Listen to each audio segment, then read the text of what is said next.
बिस्मिल्लाहिर्रहमानिर्रहीम। दोस्तों, भाइयों के हाल हैं? सब ठीक ठाक हैं? अल्लाह पाक से उम्मीद करता हूं कि सब ठीक ठाक होंगे। दोस्तों, आज की वीडियो काफ़ी इंफॉर्मेटिव, इम्पॉर्टेंट और आपके लिए जो है वो ज़बरदस्त होने जा रही है। वो इस वजह से कि दो सेक्टर जिसके काफ़ी डंके बजे हुए हैं, refinery and oil and gas, in sector के बारे में है कि आज का थंबनेल है कि रिफाइनरी ऑयल एंड गैस इसके चार स्टॉक्स अपने अंदर लावा भरे हुए हैं जो कभी भी फट सकता है और ये अपसाइड एक बड़ी मूव दे सकते हैं। इसके बारे में जो खबरें हैं वो भी आपके सामने रखेंगे। जिन दोस्तों ने चैनल को सब्सक्राइब नहीं किया, सब्सक्राइब कर लें।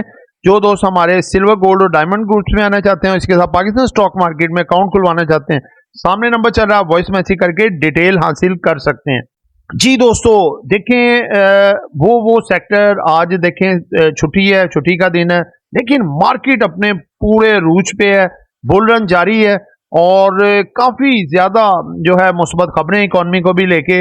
पिछली वीडियो में मैंने आपको टेक्नोलॉजी और टेक्सटाइल के हवाले से अपडेट किया कि कितनी ज़्यादा एक्सपोर्ट हो चुकी है, क्योंकि दुनिया में हम आगे बढ़ रहे हैं।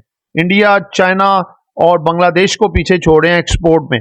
इसी तरह से अब रिफाइनरी और ऑयल एंड गैस, जो कि पाकिस्तान के की सेक्टर्स हैं, जिसकी बेसिस के ऊपर हमारी इकॉनमी चल रही है। क्योंकि देखें, ऑयल जो है वो हमारे जो डिमांड है उसके मुताबिक पाकिस्तान में पूरा नहीं हो रहा, ठीक है।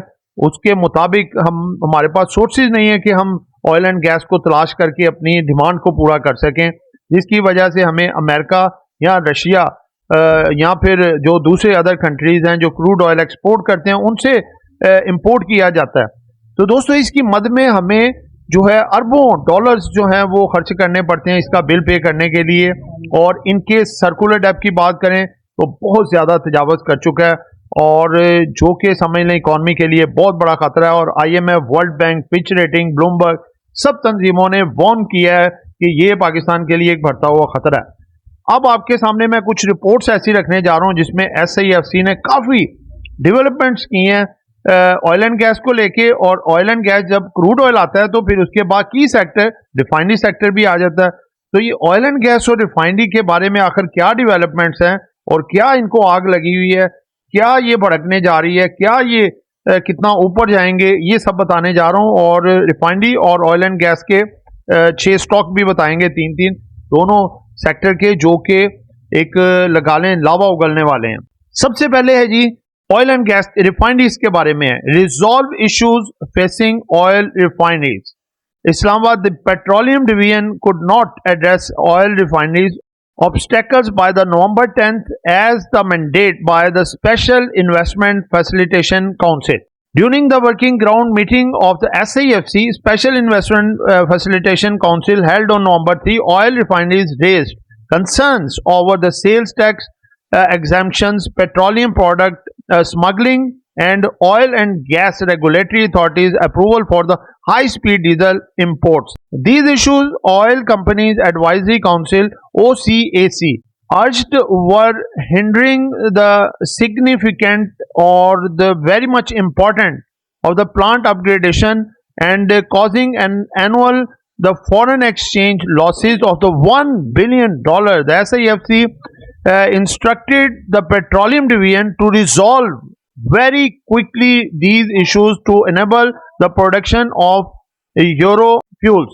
दोस्तों देखें, इसके बारे में सिंपल सी बात आपको मैं बताऊं कि रिफाइनरी असल में क्यों नहीं बढ़ सकी, अभी तक इसके मामला क्यों सॉल्व नहीं हो सके। देखें, बात यह है, जब अपने ही अपने घर को लूटने बैठे हों, जलाने बैठे हों, तो कैसे वो घर चल सकता है।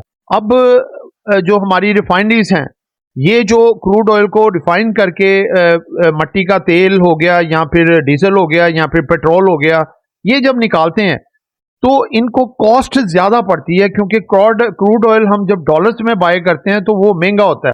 अब अगर हमारे ही हमसाये मुल्क से कुछ ऐसे बड़े बड़े ग्रोह जो वहाँ से उससे जो ये रिफाइनरीज ऑयल प्रोड्यूस कर रही हैं, जो कि गैस, ऑयल या डीजल या पेट्रोल होते हैं, वही आधी कीमत पे उधर से स्मगल्ड होके पाकिस्तान आ रहा हो बॉर्डर्स के थ्रू, ईरान या फिर दूसरे जो हमारे हमसाया ममालिक हैं।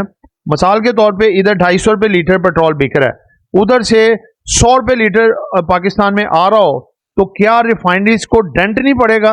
वो कहाँ पे अपना 200-250 वाला पेट्रोल या डीजल बेचेंगी? तो उनकी तो अर्निंग बहुत ज़्यादा कम हो जाएगी। तो ये एक बहुत बड़ा इशू रेज करके रखा हुआ था रिफाइनरीज ने, जिसमें पे काम नहीं हो रहा था। अभी तक भी इतना ज़्यादा काम नहीं हुआ, लेकिन SIFC ने इसको फौरी तौर पे विद इन 2 वीक्स इसको फुलफिल करने का जो है वो ऑर्डर किया है। और इनके इस डेवलपमेंट की वजह से काफ़ी ज़्यादा चेंजिंग भी आई है और ये रिजॉल्व होने के भी करीब है कि भाई आखिर क्यों बगैर टैक्स पेड या टैक्स नहीं दिया हुआ जो है मट्टी का तेल या डीजल या फिर ये पेट्रोल क्यों उधर से स्मगल होके आ रहा है। इसके बारे में अब बहुत जल्द कोई जो है बेहतर की खबर इंशाल्लाह आएगी। दूसरे नंबर पे जो इनका बड़ा इशू था जो SIFC ने उठाया कि भाई इनकी ब्राउन फील्ड रिफाइनरी पॉलिसी अभी तक क्यों अप्रूव नहीं हो सकी, हालांकि ये बहुत जल्द हो जानी चाहिए था। देखें, क्रूड ऑयल जब पाकिस्तान इंपोर्ट होके आएगा तो ये रिफाइनरीज के पास जाएगा, तो रिफाइनरीज उसको रिफाइन करेंगी, फिर वो मुख्तलिफ प्रोडक्ट में आएगा, पेट्रोल डीजल या मट्टी के तेल में, फिर वो मार्केटिंग कंपनी जैसे PSO, शेल, दूसरी कंपनियां, उनके पास जाएगा। तो अगर ये रिफाइन ही जल्दी ना कर पाए, इनकी मशीनरियां बहुत पुरानी हो चुकी हैं, अगर इनको अपग्रेड ना किया जाए, और दूसरे नंबर पे इनका जो मसला है इसके अंदर ही एक सब्सिडी मसला आ जाता है, समझ लें, वो ये कि ये जो क्रूड ऑयल को रिफाइन करती हैं उसमें मट्टी का तेल, उसके बाद ये डीजल और पेट्रोल तो निकलते हैं, उसके साथ साथ एक बड़ी मिकदार फर्नेस ऑयल की निकलती है। दोस्तों देखें, अब वक्त चेंज हो गया, बदल गया, दुनिया तब्दील हो गई है, पेट्रोकेमिकल्स पे आ गई है, इलेक्ट्रिक कारों की तरफ आ रही है, चेंज हो गया है क्योंकि माहौल हमारा काफ़ी आलूदा हो चुका है। तो आज के दौर में ये फर्नेस ऑयल कहाँ पे चलेगा, इसका यूज़ ख़त्म हो चुका है। लेकिन इसको जब तक हम इसको अपग्रेड नहीं करेंगे रिफाइनरीज को, तब तक ये फर्नेस ऑयल की मिकदार कम नहीं होगी। तो ये जो निकलता है ये लॉस है, रिफाइनरियों का बहुत बड़ा लॉस है। इसलिए ये SIFC ने पॉइंट को रिफाइनरीज के साथ रेज किया है कि भाई इनका ये अपग्रेडेशन का मसला सॉल्व किया जाए, इनको पैसा दिया जाए और ये रिफाइनरीज अपनी अपग्रेड करें ताकि ये इतना बड़ा इशू ये भी सॉल्व हो।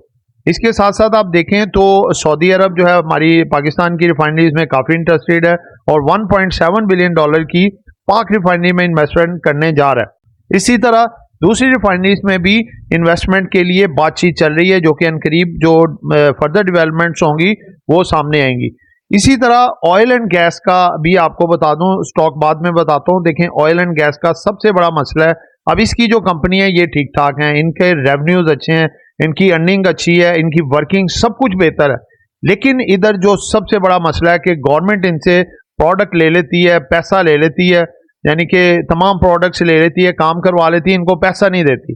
मिसाल के तौर पे 100 अरब बना तो 100 अरब में से इनको 25 अरब मिल जाएंगे या 30 अरब मिल जाएंगे, बाकी सर्कुलर डेब्ट में चला जाएगा। यानी कि ये इनका जो है गवर्नमेंट की तरफ पैसा, जिसको हम सर्कुलर डेब्ट भी कहते हैं या गर्दिशी कर्जा भी कहते हैं, वो बढ़ते बढ़ते बढ़ते तकरीबन 1000 अरब से भी ज़्यादा चला गया।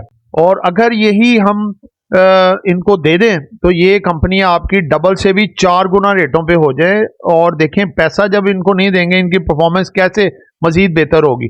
तो ये पॉइंट अब उसने SIFC ने भी उठाया है और इसके साथ साथ जो है IMF ने भी उठाया कि भाई आप टोटल पैसा उन्हें वापस ना दो, लेकिन थोड़ा थोड़ा करके लाजमी दो। अब उसका रिजल्ट ये आया कि अब ये जो उधार कर रहे थे इन कंपनियों के साथ, जैसे OGDC है, PPL है, या फिर और दीगर जो एक्सप्लोरेशन और मार्केटिंग की कंपनी है, इनके जो डेब्ट थे अब ये रुक गए हैं। यानी कि जो फर्दर उधार हो रहा था वो गवर्नमेंट नहीं कर रही, पैसा इनको कैश दे रही है और साथ साथ इसके दूसरा पिछली लाइबिलिटीज में से भी कुछ ना कुछ उनको दे रही है ताकि वो सर्कुलर डेब्ट में कमी आए।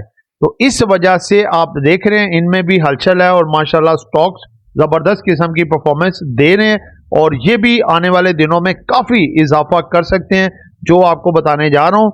अब ये जो रिफाइनरी के जो 3 स्टॉक हैं जो आगे काफ़ी बेहतर हो सकते हैं, इसमें अटक रिफाइनरी है, पाक रिफाइनरी है और सीनर्जी। और तीसरे नंबर जो अपना ऑयल एंड गैस में, ये तो रिफाइनरी थे ना, ऑयल एंड गैस में जो है ये मारी पेट्रोलियम है, PSO है, OGDC, ये आगे काफ़ी बेहतर हो सकते हैं, मज़ीद बेहतर हो सकते हैं। लेकिन आपने इनको बाय करने का या सेल करने का डिसीजन खुद ही लेना है। मेरी तरफ से कोई बाय या सेल कॉल नहीं है, ठीक है। ये जस्ट एक एजुकेशन बेसिस पे आपको सारा कुछ बताया, और ये स्टॉक्स के बारे में बताया। आगे कुछ भी आपने खरीदना है या बेचना है वो अपनी मर्जी करनी है, ठीक है। तो दुआओं में याद रखिएगा। आपका दोस्त आमिर शहजाद। अल्लाह हाफिज़।